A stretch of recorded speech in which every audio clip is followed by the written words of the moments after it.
More mud and silt moved manually by these prisoners of war than was moved by machinery during the digging of the channel tunnels. The results are over 3.5 miles of continuous naval quay wall, along with a variety of locks, docks and bases throughout the harbour. As we round the north corner, you get some of our favourite views of the aircraft carrier. You really get a sense of how much wider she is on the flight deck compared to the waterline.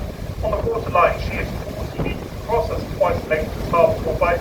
That's nothing compared to the flight deck where she is 72 metres from shoulder to shoulder. Alongside the north corner jetty today, we have the P224. This is HMS Trent. Trent is a batch 2 river class patrol ship. The river class ships were originally designed for special protection duties, but they also carry out a number of other patrol responsibilities. In fact, one of them is permanently stationed down in the Portsmouth Islands as part of the Portsmouth garrison. Trent is a batch 2 river class ship developing improvements over the years. The most important of which is the inclusion of a flight deck on the stern of the ship to allow her to operate helicopters. The next 2 warships coming off our right hand side, the 37S HMS Duncan just inside the bay, these are both Type 45 Daring class destroyers. We actually have 6 of these ships in the Royal Navy fleet today, each built at a cost of £1 billion. For that £1 billion, you get state-of-the-art anti-aircraft defensive technologies. The round ball on top of the distinctive main mast is the Samsung multi-radar system, one of the most sophisticated radars in the world, capable of detecting an object the size of a cricket ball from up to 200 miles away and travelling up to 3 times the speed of sound. They can also keep track of up to 2,000 such objects at once.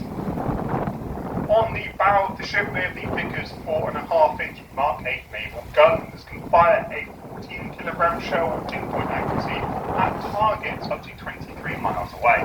It can also fire up to 20 times per minute. This fully automated weapon is controlled and fired by computers, all operated from a control room in the centre of the ship.